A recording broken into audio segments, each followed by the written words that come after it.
Hello, welcome to Midco Sports Magazine. Stories this month that stretch from Oklahoma to Omaha and out to the beautiful Black Hills of South Dakota.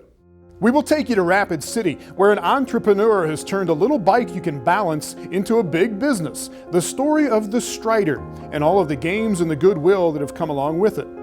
We will meet a young man in Omaha you may have seen on the basketball court during the Summer League season. He was a witness to a school shooting, fought the fear and the trauma of that for years, and now does all that he can to help others deal with mental health issues.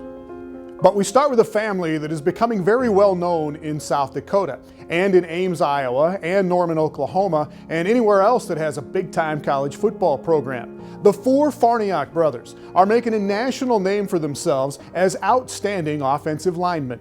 Jason Andera has their story. The Football Bowl Subdivision, or FBS, is the highest level of college football in the world. For every 70,000 male high school seniors nationally, just one will become an FBS football player. In South Dakota, the chances of playing at an FBS school shrink even more. South Dakota has produced just 9 FBS players in the last 15 years, and remarkably, 2 of them are brothers. And there may well be 2 more in that same household. So let's get to know the Farnioks. There's Tom, Derek, Matt, and Will. They're all offensive linemen, and they're all really good at it. We'll start with the oldest, Tom. He leads the way, and not just by his age. Tom has always been a leader, and he's always been the one that kind of looks out for everybody else. He wants success, and he expects everyone around him to have success as well, and he's willing to do whatever it takes to make sure they get there. Tom has always set high goals and aspirations. When he was in grade school, he drew a picture of what he wanted to be when he grew up.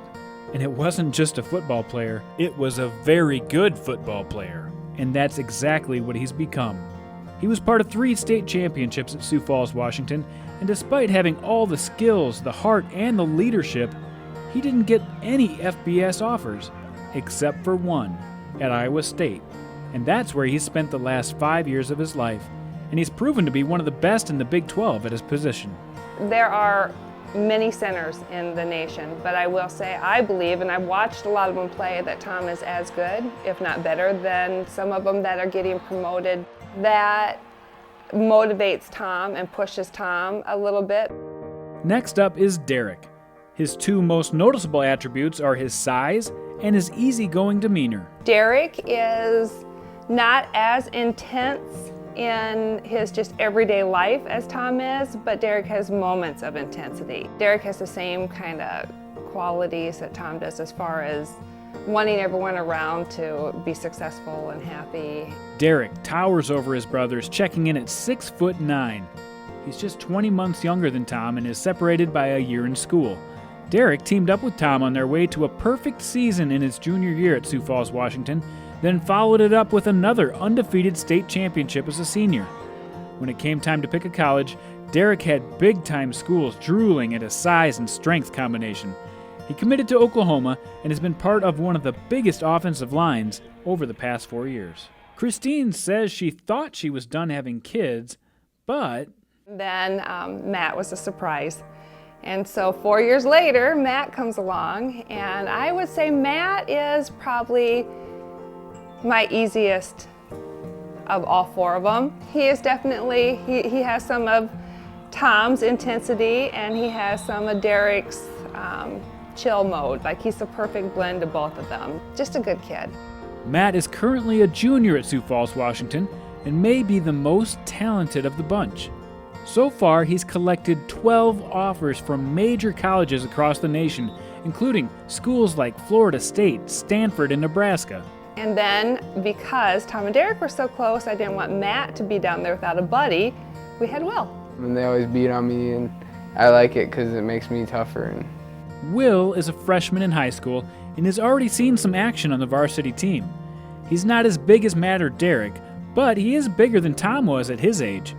Will has the luxury of having 3 older brothers give him the knowledge to be a step ahead of his peers, which gives him a lot to live up to. Yeah, they see the Matt, Tom, and Derek, and they see what they've done, So they're like expecting that I can live up to those things, and that's what I'm trying to do. These brothers share a bond that is special. We're all really close, and we're always there for each other, which is good.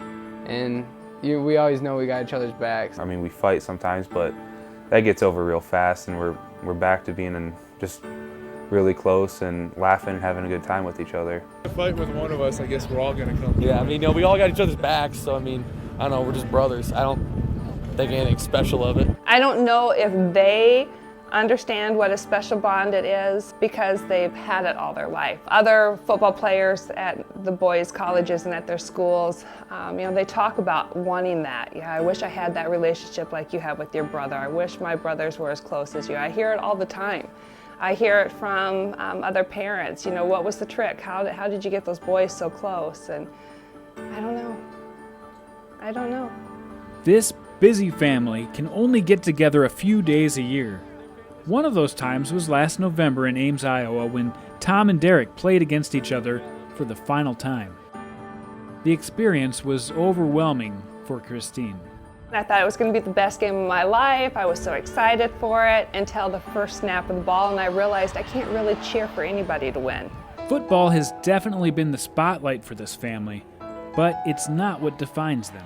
I want my boys and I want people to know that their self-worth isn't what happens on a football field. And that's really been probably the hardest thing for me is I want people to recognize my boys as just being good people, not just good football players. Although that is important in their identity, I understand that, but that's not their self-worth.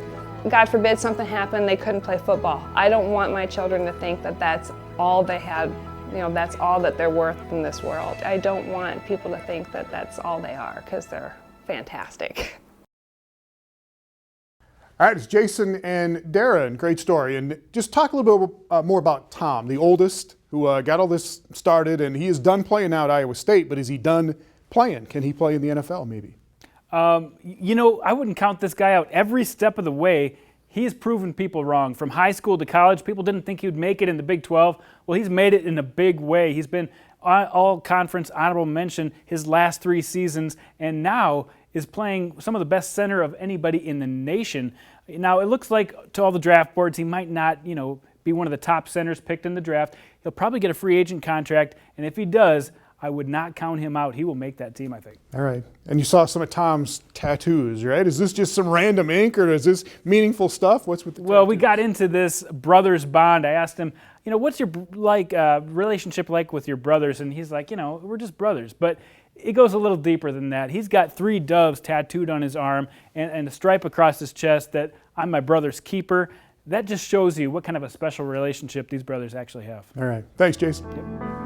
Well, up next on Midco Sports Magazine, a story of basketball and brotherhood and how they have helped a young man put his life back together after he lived through a shooting at his high school. Well, our thanks to Ryan McFarland, to the Farniok family, and to Kyler Erickson for sharing their stories. We'll see you next month on Midco Sports Magazine.